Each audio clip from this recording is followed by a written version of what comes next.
Myra Kraft, philanthropist and wife of Patriots owner Robert Kraft, has passed away at the age of 68. She succumbed this morning after a battle with cancer. News Center 5's Liz Bruner reports on Myra Kraft's life. Rarely was Myra Hyatt Kraft without her husband Robert by her side when it came to giving away millions of Kraft family funds to causes close to her heart or simply honoring everyday heroes. This Worcester native graduated from Brandeis University in 1964, 1 year after marrying Robert Kraft. She would raise 4 sons. In 2003 and again in 2011, Boston Magazine named her one of the most powerful women in Boston. Myra Kraft's legacy has been felt in just about every corner of this community and around the world, in the arts, education, women's issues, healthcare, religion, American and Israeli issues, and even sports.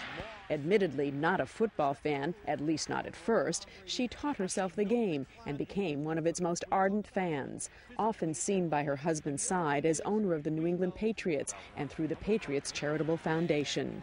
Mrs. Kraft used her own battle fighting cancer to help launch the NFL's Kick Cancer campaign just last fall. And while she was known to shun the spotlight, Myra Hyatt Kraft will be remembered as a shining light and champion to so many.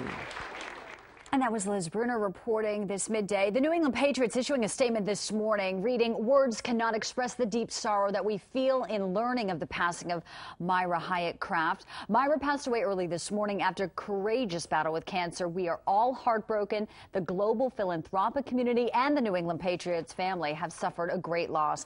And lots of reaction is pouring in from admirers of hers. Governor Deval Patrick and his wife Diane called Myra a friend.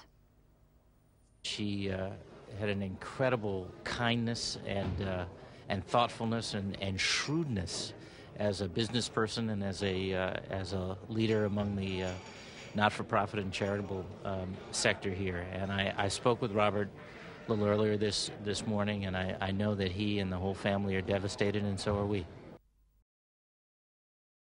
300,000 adults with severe disabilities in Israel need special support services.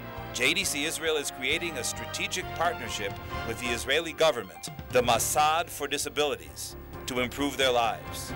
The SIL, Center for Independent Living, is one of these programs. This is so unique and serves such a valuable purpose for so many people. And it's another example of JDC being the best. Is just an amazing place. I know that this was the first in the country. There's one more in Beersheba that are expected to come online. I think that if the SEAL were not to have started, people would have been very, very much alone. In a rare mission, members of the board of the American Joint Distribution Committee gathered in Israel to discuss new and progressive ways to serve the needs of the world's Jewish communities in distress. IBA's Leah Stern spoke with Myra Kraft, a leading Jewish philanthropist working with the JDC, about the organization's ongoing efforts. I'm going on Wednesday to Dnipropetrovsk, which is, I'm from Boston, and it's our sister city in the Ukraine. And one of the things that we'll see that JDC is very involved with is the feeding of the hungry in the former Soviet Union. There are hundreds of thousands of starving elderly Jews. Those Jews that were unfortunately affected by the Holocaust get a certain amount of money and a certain amount of items. If an elderly Jew in the former Soviet Union, for instance, was in St. Petersburg, which was never overrun by the Nazis, a Jew there is not entitled to the same amount of goods that a Jew that was on a first hand affected by the Holocaust. So JDC is very much involved in trying to make sure that there's money for all elderly Jews. And what is Jewish life like in these places? Well, the first time I went was about 11 years ago, and it was really just the beginning of rebirth, because for 70 years there was religion really was not allowed. And Jews were not allowed to practice. There were no Jewish schools, and it's just amazing what has happened. There are Hillels, there are Jewish schools, there are Jewish kindergartens, there are Jewish age-old homes, there are Jewish community centers that have all been the focal parts throughout the former Soviet Union for helping to revitalize life and a Jewish way of life in the former Soviet Union. What drives you personally to get so involved in these Jewish and Israeli causes? I think it's the way I grew up. Judaism is very important to me, not so much religiously, but culturally as a people and the Jewish way of life. And I'm also very involved in the non-Jewish world too. But there is just something very immediate. I think it comes down to, if we're not going to be for ourselves, no one else in the world is going to be for us. Founded 15 years ago, the American Football League in Israel boasts some 70 teams with over 900 players. There's even an all-women's league supported by Kraft's wife, Myra, and a high school league sponsored by the NFL. To our women, just a short time ago, you were standing on the sideline watching the boys play. Not anymore. Now you're players.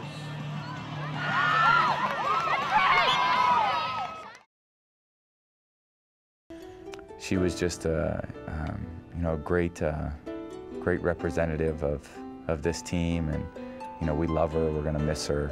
There's a huge void left on our team. There's a huge void left in this organization, in this building every day, and everything that she stood for.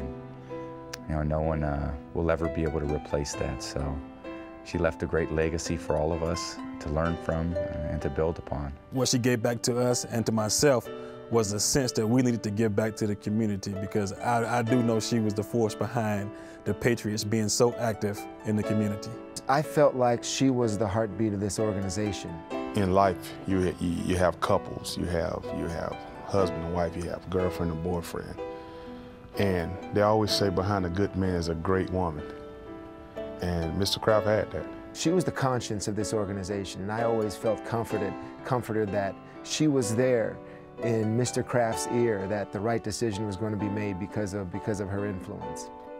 When I was drafted and I met the Krafts for the first time, and just the way she embraced me, like she embraced so many other people, she felt like another mother that I had in New England. I remember negotiating my own contract back early in my career, and we were in the meeting room, and Mrs. Kraft came into the meeting room and said, "This guy better be a part of this organization, or I don't want to be a part of it." And she didn't have to do that, but she knew exactly what was going on. She wanted me a part of this team, and I loved her for it. We took a trip to Israel together. I had an incredible experience being with her and being with Mr. Kraft, and really what always stood out to me is their love for one another, and it was a great partnership. And it still is, I mean, to me, she's immortal. She'll always live on. One thing I'm gonna miss a lot, before every game, I normally go see Myra and Mr. Kraft and give each of them a kiss, and this year I won't be able to give her one, So I told Mr. Kraft, I'm gonna have to give you two, one for her and one for me, and that's one thing I'm gonna miss. I mean, she meant a lot to this organization, this community. I'm blessed. I had the best life partner. I have a great family. I was a very lucky guy.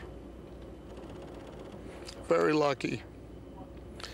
And we love this community, and we're going to continue to do everything we can to build upon it and do things that would make her proud.